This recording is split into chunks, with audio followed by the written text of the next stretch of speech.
Welcome back to Tuesday. It's Taco Ball. It's Tuesday. I'm I got a joined Taco Ball by Justin Jones. Caledonia. I got a Taco Ball Jones. I got a Taco Ball Jones, oh baby. Ooh. What's going on, my man? A week back, I have been jonesing for a little Taco Ball Tuesday action. Our first few episodes came out kind of rapid fire, but it's been a week, and I've been itching to get back on with you, brother. There's a lot has gone on since our Game 1, Round 1 recaps went out. Most of these series have sort of painted a picture as to what they're going to be. We have a series that's wrapped up. We got a couple series that might be going the distance here. So what do we got on the menu tonight? Yeah, we got all sorts of stuff to slog through. We're going to be walking through each series, getting folks caught up with all the action from the last week and doing a little bit of a look ahead to some of the matchups we have in store in round 2. Then we're going to talk about some players that made our value menu list of guys that are outperforming expectations, guys that value are menu contributing. These teams are getting their money's worth with some of these players. They bring you the bang for their buck, baby. That's right, like that. Always like to hit up Taco Bell value menu. For me, it's the beefy Fritos burrito and cheesy bean and rice, baby. And that one's still on the menu. The beefy Fritos, I think, is gone. They took it off. I think they've removed the Fritos for now, but plenty of tasty treats on the value menu. You can never go wrong with a caramel apple empanada or some cinnamon twists either. All right, now you're making me hungry here. Let's hop back into some of these series. So we'll start with a dud in my book, Justin. We hyped this one up a little bit. The fire series. We look no further than our first 4-0 Bucks Heat. Only sweep of the playoffs in round 1 was one of our top fire series. And instead of a roaring fire, we got a candle that was sadly snuffed out. What the heck happened to the Heat? Heck, after game 1, we were still hyped because it was an overtime thriller. And we thought, I can't wait to watch 6 more games of this. Instead, we got 3 games of just a nonstop beatdown where the Heat just seemed like they had no gas, no energy. I don't know. Butler wasn't drinking the coffee. Whatever happened. What do you say happened? No bubble effect. I don't know. I mean, I kind of feel like I got punked by the Heat. So I'm curious as we step into round 2 and round 3. For me, it's going to be, are the Bucks really that good? Because I mean, the Heat obviously are not. Even with a healthy Dragic, they couldn't get their act together and take more than take more than an game. Overtime against them. They couldn't even close it up in overtime. So for me, it's more about watching this Bucks squad to see if they've really got the energy, the talent, the drive in the tank to take a series against what's likely going to be the Nets coming up next. Yeah, I think one of the big storylines in the playoffs so far is injuries, and the Bucks are done with their series and looking presumably pretty healthy, resting up and waiting for a showdown with the winner of our next series, which should be decided here within the hour. But Nets-Celtics, they're in Game 5 right now. I didn't think after the first couple of games that the Celtics even had it in them to get a game, but they did. Jason Tatum, for those of you who don't know, I work in construction, but his back's got to be feeling worse than mine with all the weight he's been carrying around over there. I mean, Jaylen Brown goes out. Points. Kemba Walker's not playing anymore. Like, this guy is basically learning what it's like to be LeBron because he's playing with his next best guy as Tristan Thompson right now. So I don't know. Come on, don't do Marcus Smart like that, Justin. That's just rude. Come on. Flop is smart over there. My goodness. Come on. Give some respect to Marcus Smart. Come on. Oh, I can't. Dude's just like a fish out of water all over the place on the court right now. I just can't take it. What's the score of that game? I know you're following it right now. Looks to be like, I don't know, 71-58. Yeah, Maybe it's 68. I'm not in like HD, so the fives and the sixes look alike. But I think, regardless, I don't think this one's gonna be getting any closer the rest of the way here. Harden had like 18, 7, and 9 at halftime. I mean, for a team like Boston, it's just not even worth it. Just go home and go to bed. No point in trying to force another game here down the stretch of this one. But you can always hold out hope that things get a little more interesting. Yeah, I think this is over. I think we're headed for Bucks Nets round 2 coming our way. So once this wraps up, we'll definitely do get more into the preview of that game. But what do the Celtics do from here? You think they keep what they have? I mean, Danny Ainge hasn't been one to be adding any high-end free agents or making any trades, unwilling to part with any of that young core. I feel like Boston hit their peak a few years ago, and Danny Ainge thought, oh, well, our young core will just continue to grow and we can keep the same guys and compete. But everybody else in the East loaded up.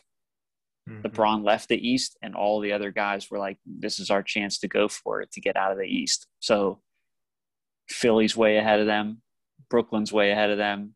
Milwaukee's way ahead of them. I mean, yeah, I think they really missed their stride.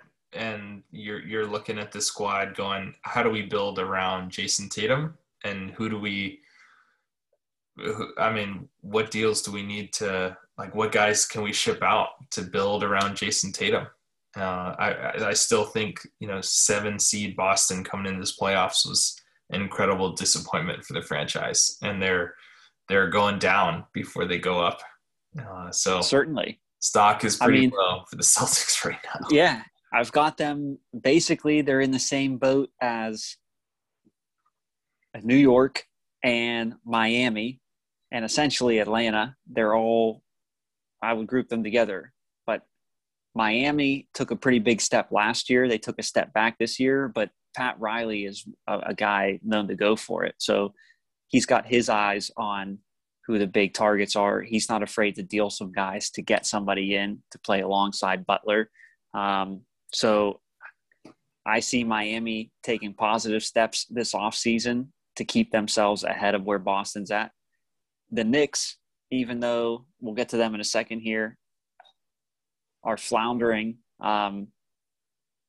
The atmosphere of Madison Square Garden, what's been going on in the playoffs here, I see them being very attractive for a free agent who wants to come play in the big lights. So, and I just think, I don't know, essentially Atlanta is somehow intrinsically better than what Boston has been able to put on the floor this year, which is very disappointing when you have Kemba Walker, Jason Tatum, and Jaylen Brown. So, yeah, I don't know. Maybe the Hawks do what Miami did and they take a step back next year. Maybe we say this is an overachieving year, but that remains to be seen. So what else we got in the Eastern Conference here? We've got so the next matchup for me is Sixers-Wizards. That I think I thought this would be 4-0. Honestly surprised that the Wizards took one, which I think is mostly attributed to the fact that Embiid is now out with a knee injury, which I think knee soreness is what the docs officially released after undergoing an MRI. So to me, this is, still highly confident in the Sixers' ability to close out the series and likely close out the next one, even without 100% Embiid. But it just goes to show the amount of injuries that are starting to take place across the East and the West. Yeah, I'm totally with you on that. The Sixers were able to secure the 1 seed without Embiid for big stretch of the year. I think he missed close to 20 games. So they definitely have a group of guys who can certainly dispatch Washington in another game here. I think they probably get a game plan together now that they know Embiid is most likely not going to be playing. I would say they're going to hold him out for precaution anyways for game 5. And I think they can take out Washington in game 5.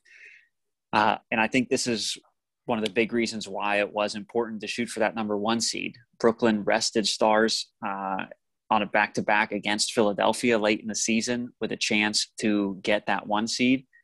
They lost the tiebreaker and ended up, falling down into that 2 spot. But Philly now, instead of having to play Milwaukee or Brooklyn in round 2, they get the winner of Knicks-Atlanta, who I think even without Embiid, Philly still doesn't have a hard time. I don't think that's going to go to 7 or they lose that series. So yeah, I think that would still be 5-6 at most games for Philly, regardless of who they end up playing there and how much Embiid plays, because I think they are that good of a team. So I think avoiding Milwaukee or Brooklyn in round 2 was a huge bonus, a chance to get Embiid back and healthy and rested for perhaps a major conference championship matchup. So I think sure. and no worries for them there. And like looking around, now that you mentioned that, Justin, looking around at the conference semifinals and looking in the rest of this bracket, that is by far the most favorable matchup. If you're the Sixers looking at the Knicks or the Hawks, doesn't matter. That series is not going the distance compared to some of the other ones like, Utah Clippers, Utah Mavs, or Suns Denver. I mean, that's that number 1 seed in the Eastern Cup. That is huge. To me, it's like they should automatically be in the Eastern. Yeah, I think they're gonna. So. We're gonna talk about this next. I think Atlanta's coming out of that, but let's just talk about it, and then we'll talk about that future. So the Knicks, I think one of my big things is, why have you not targeted Trae Young? Like, the Knicks offense is floundering, and instead of forcing Trae Young to play defense and pick and rolls, they let him hang out in the corner guarding a guy waiting for a spot up 3, and he can just cheat off and help double. They never target his guy. They never switch the pick and roll. They don't go at him to try and get him in foul trouble. Like, he just gets to hang out and gets a free pass. And they just haven't been able to figure that out, haven't been able to execute anything on offense that really forces him to play at the other end. I think Philly is going to present him with multiple problems. One, Ben Simmons is huge, and he is going to guard him. He's up for Defensive Player of the Year. He very well possibly will win it. He's definitely, he's a finalist. He's one of the best defenders in the league.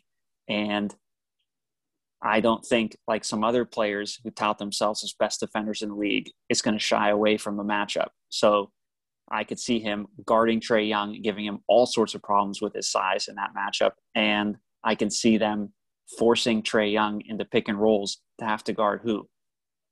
Tobias Harris or Ben Simmons, and pushing him down low and just bully balling him. So,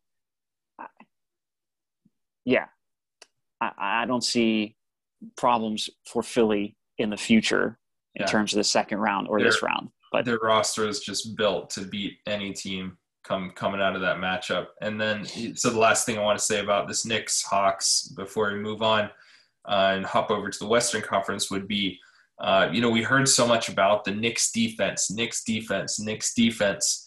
that defense hasn't been getting stops like when they've mattered the most. That defense has been completely just dumbfounded by Trae Young and other shooters. So it's been really fun to see Trae Young playing with confidence, shooting lights out, and just Atlanta doing well. But I think that this could be the end of what was a pretty magical ride for the Knicks, and might be the last stop of the hype train here.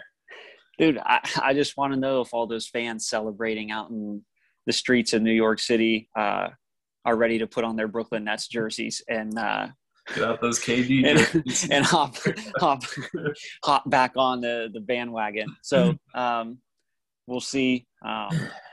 Like I said, I think New York is in a better spot than Boston is heading forward, with, being an attractive location. And I guess maybe they're in a spot they're willing to maybe trade some players or spend some money and try and bring somebody in. So we'll see how that goes. Want to check out the old Western Conference, the Wild Wild West, baby. That's right. So our number 1 seeded Jazz taking on the Grizzlies. What happened? Rolling. What happened to our man, Dylan Brooks? Discount Danny Green. He's looking a lot more like triple, double DG now. Yeah, than he is the triple BP. Baja Blast breakthrough player. The clock struck midnight. Donovan Mitchell showed up, and Discount Danny Green has been forced into foul trouble. Now, don't get me wrong. He's still playing pretty well, averaging, I think, close to 25 points a game in this, which is a big step up from his regular season. So I'd still keep him in the running for the triple BP. He's playing good defense as best he can, but Donovan Mitchell, far more experience, and he's, he knows how to attack him. I saw earlier, Stephen A. Smith compared Donovan Mitchell to D. Wade. He says he could be the new D. Wade of this generation. So, really? Yeah, I like the comparison. Okay. We'll but, see. A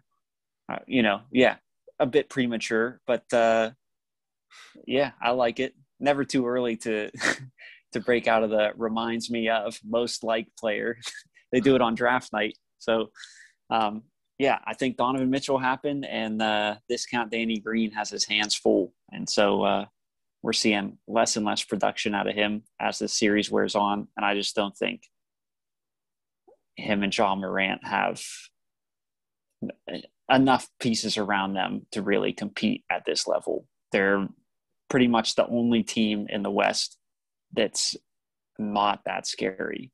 I mean, everybody else is like somebody you'd want to avoid. It is a deep roster that we've got for the Utah Jazz, and I want to highlight just the fact that we had 2 Sixth Men of the Year candidates on the same team with Jordan Clarkson and Joe Ingles. The heat wave, baby. I'll put the link in the description of this video. If you haven't watched that video on NBA on TNT, it was just a fantastic way to present that award. And you can see, to me, this Jazz, I'm following this Jazz squad to just see how far they run, how deep this connection and bond the current roster has formed, because I do think they've got some special sauce cooking out there in Utah that I want to follow and see if it translates to success, getting to the conference finals and further. Well, based on how the 4-5 matchup is currently going, Utah finishing this up, they play tonight. No, they're going to play probably tomorrow night. Yeah, Utah trying to finish that game up, finish that series up in 5 games. Make sure Donovan Mitchell is fully healthy and rested heading into that 4-5 matchup. Could be a big advantage for Utah. Mm-hmm. Definitely. Couldn't agree more. So let's keep it moving here in the West. On to Nuggets Blazers. What has proved to be a very physical series. We're seeing, I think it was game 2 or game 3. We saw, Carmelo throwing Jokic to the floor. We've got Nurkic just bodying Jokic, trying to do his best MVP rendition and going toe to toe as well. So we've got a series that's tied up 2-2. What's jumped out in this matchup for you? I think the fact that you can pick at Jokic, maybe get him off his game with that physicality that you mentioned, but man, what sticks out to me is I miss Jamal Murray. Like, I know I said it before. I'll say it again. I'll keep saying it. The Jamal Murray versus Donovan Mitchell last year in the first round, 7 games, electric. And, dude, to be able Jamal Murray versus Dame Lillard, that would have been fire. That would be that fire sauce matchup, baby. But, Jokic needs some help. It's 2-2. I thought this game was going to go 7 from the start. I still think it's got a high probability to go 7 the way things are looking now. So, I agree. It's definitely fun basketball, and something I want to keep watching. So I'll take 3 more games of that series for sure. Yeah, my only complaint is how late these games are on. It makes it hard on the East Coast. I mean, usually this is usually the third and final game each night. So like a 10:30 start time, and just it's hard. It's hard. Yeah, and on NBA TV instead of TNT. So it's a little bit harder to watch for some people. So but try if you can. Flip on late one night. Watch Denver, Portland. You won't be disappointed. Yeah, it's going to be physical. It's going to be ugly, but series is tied up. Like Western Conference is keeping us on our toes here with another 2-2 matchup. This is one out of the final 2 series that I'm like on the edge of my seat following, because there's so much drama, so much intrigue. And Can't miss. Clippers. Not a minute. I have watched every second of these games. Yeah. So Clippers-Mavs. I think about how much has the script been flipped in the last week. We start out, Dallas wins the first 2 in LA. Just absolutely kick to the Clippers face, showing like, Doncic unstoppable. Guys stepping up, hitting shots. Luka. And I literally put down for this series like existential crisis. And there was talk, there was commentators going off like, this is the most, game 3, most important game of the Clippers franchise. Could these guys like completely disband? Has the Kawhi Leonard experiment failed? And here we are. Playoff P, baby. Playoff P. Pandemic P. So like, and then Clippers go into Dallas and they win 2 games. So now we're looking at game 5, going back to LA.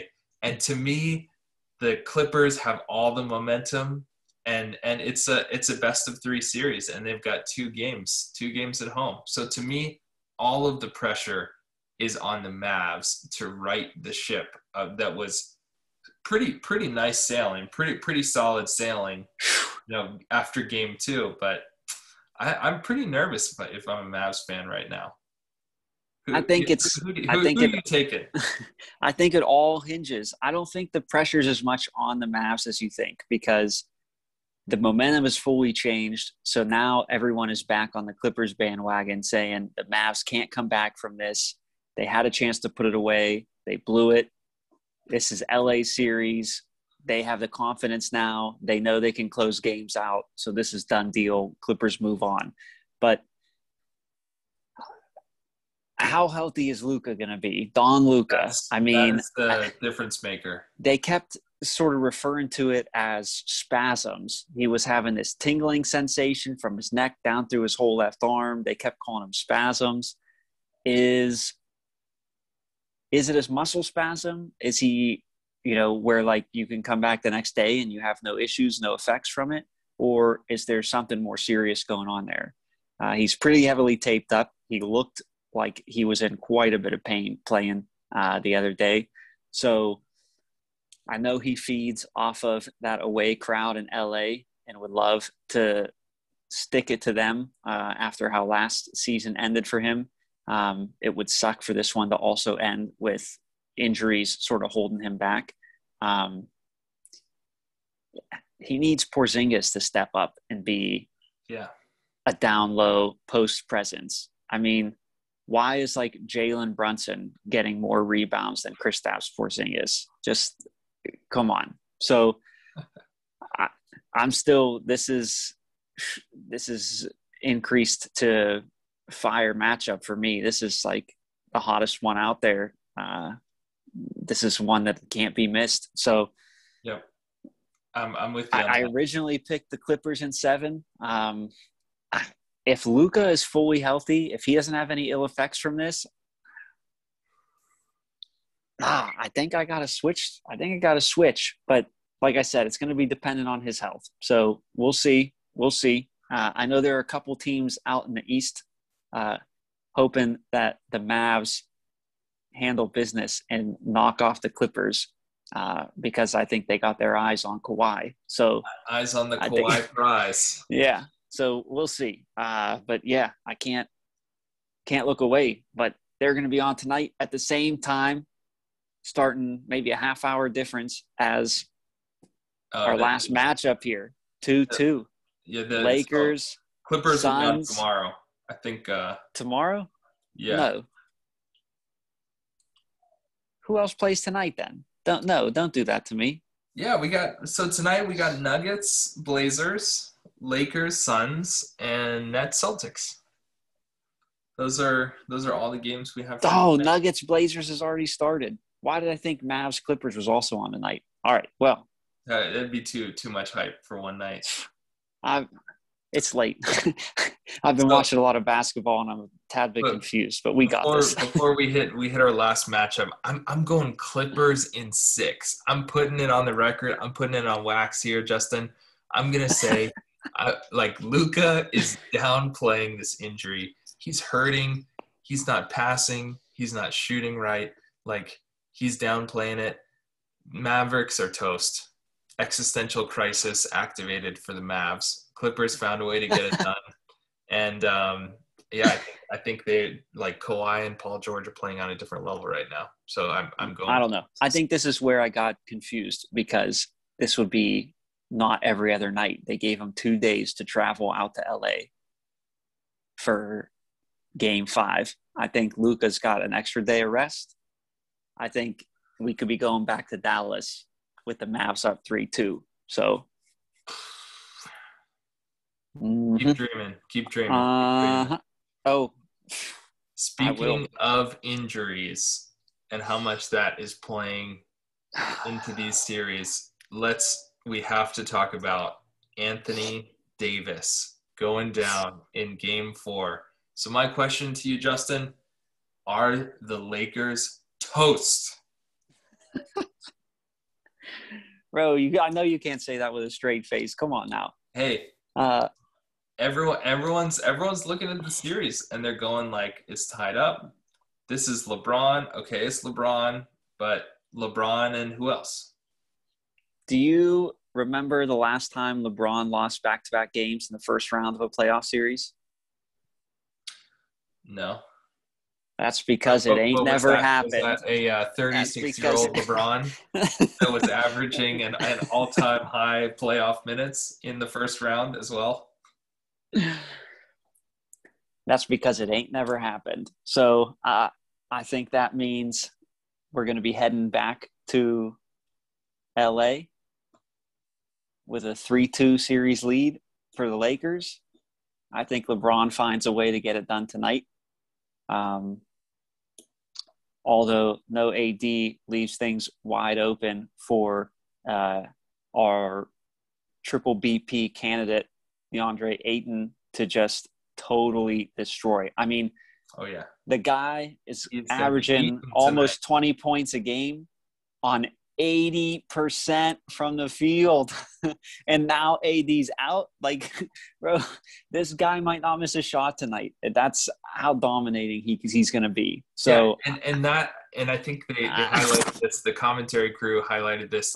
I want to say 80 or 90% of his shots were within 10 feet of the basket. So he is hitting all those shots down low, and he's getting whatever looks he wants at the basket. I'm looking for quite a few offensive 5-second violations being called tonight because they got to get him out of the lane somehow.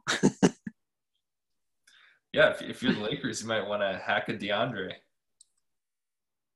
I And then don't know. send it to the free throw line, mess up their rhythm. So, They got to so do something. I want to hit on another injury for this Suns Lakers series. The script initially was Chris Paul, and is the Chris Paul shoulder injury, is that going to doom the Suns? And now Yeah. it is flipped. So are you looking at the Suns still thinking that Chris Paul is going to be detrimental to their ability to make it out of this first round?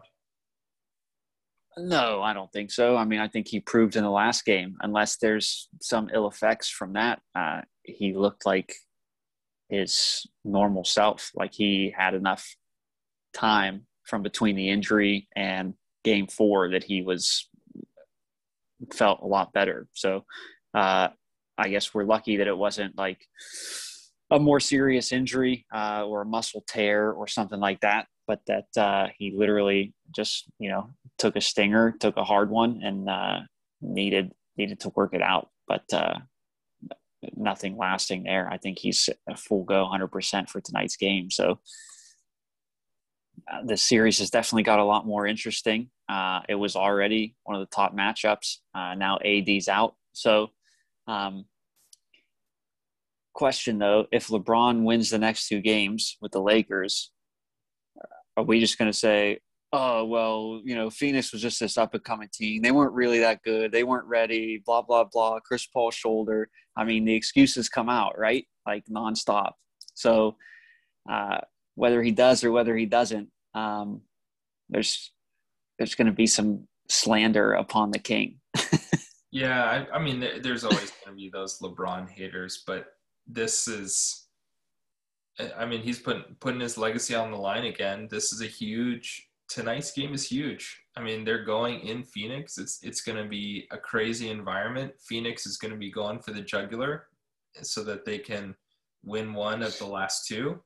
And I think if if LeBron can find a way to rally the team and take this game, I think they win the rest of the series. But I think if the Suns take tonight, they've broken King James. All right. I wish I would stay up late to watch this, but I'm going to be catching the highlights and recaps tomorrow. I'll be doing my best to. That's off to you. Ain't no rest come playoff time, brother. All right, we got something I've much anticipated. Last week we debuted the Triple BP, our Baja Blast breakthrough players. I don't think there's too much to change there, except Mr. Burks is out because New York stinks. But I think even with the job that Donovan Mitchell is putting on Dylan Brooks, he's still in there. And I think Ayton may have overtaken him as the number 1 candidate for the Triple BP because, like I said, 80% from the field, almost 20 points a game, just totally ridiculous. But another new little tidbit to Taco Ball Tuesday getting introduced, the value menu, baby. We got our biggest bang for our bucks. Yeah, pass it out. Bring me the dollar bills, and we got some thrills. So who is our value menu players of the week? Yeah, so we've got 3, and these are probably not household names, which is part of the reason why we want to highlight them. These are, some hidden gems, if you will. One is I'd say a league veteran that's been overshadowed quite a bit. For me, my first entry is Robert Williams III, currently playing for the Boston Celtics. This man was an absolute monster in game 1 where he had 9 blocks. He's averaging, I think, like just his rebounds and blocks is pretty nutty in the series. Guy's playing with tons of energy, second year in the league, and he is getting some serious playing time. Up-and-coming player that just a ton of fun to watch. I want to learn more about this guy, and I think our listeners should as well. Say no more, fam. Mine first player here I got up for you is a guy by the name of Daniel Gafford from the Washington Wizards. bang for your buck. Had 5 blocks in his last game, averaging 2 blocks a game in the postseason, and had one of the most vicious putbacks you are gonna see. So if my esteemed colleague here, Justin, would cue us up, we have a little Daniel Gafford action for you coming from the value menu. Yeah, let me share my screen here. This is might be a little choppy here, but this was a beauty. All right, let's full screen this, John. For Doc Rivers right now, building his resume. 3 beat now. Slammed in, parachuting in, Gafford. Who is this man? Here's the big slam by Gafford on the follow. Oh, yes. How about this? You wonder where Bring he came it to from. me. From the top of the key. Motion for me. Slow motion for me. let me hang for a second there. Oh, all right. So vicious. That's worth $1 every night. And let me introduce our third player on the list. I've got Bogdan Bogdanovic for the Hawks. This guy is a sharpshooter. He's emerged as a cold-blooded killer from three. And this guy's nailing daggers. And then he's like, what I love about some of these shooters, man, and Bogdan is one of them. Just a silent assassin. You know, the guy doesn't need to throw anything up in your face. He doesn't need to rub it in. He just lets his game do the talking, and he is scoring at a pretty good clip for the Hawks right now. And I think is a huge reason why Trae Young has been able to score so much, is they got so many dangerous guys on the perimeter. Bogdan Bogdanovic, not to be confused with Bojan Bogdanovic or Boban Marjanovic. That's going to be episode 25, where we talk through all of the Bogdanovic tree and all the different Vich players that have played the game. All right, we got another itch coming our way. Let's see if we can't scratch it. We got our last value menu player, Jusuf Nurkic for the Portland Trail Blazers. Stay up late, watch him put a body on another Nikola Jokic, and we got some itch-on-itch action. So Jusuf has been playing some big minutes. He's been coming off, had some injuries, which sort of hampered him last year in the playoffs and most of last year. But it's nice to see him healthy. A lot should be expected of him. He's a big body. He's a very skilled big man. And he can be kind of streaky, though, hot and cold. So some nights he's there, some nights he's not. But I think he's starting to maybe get into a groove here. And so bringing you a little bang for your buck on the value menu, Jusuf Nurkic. Yeah. This guy needs more respect, you know. He's been in the shadows a little bit, overlooked across the league, but the guy's balling out. I mean, he is a huge reason why the Blazers are still in the series and going toe-to-toe with the Nuggets. So that's our value menu. That is our Series 1 roundup. By this time next week, we will likely have most, if not all, of our Round 1 series in the books and be more able to talk about the Round 2 and looking at the bracket there. Round 2 playoffs.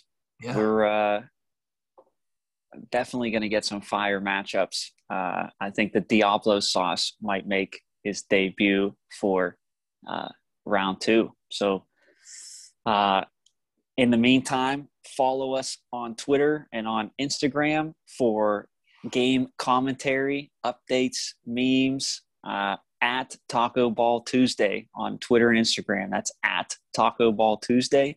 Again, if you like the podcast, like the video, subscribe, listen, share it with your friends, put some comments in, send us your questions, and you can be featured on the next episode of Taco Ball Tuesday.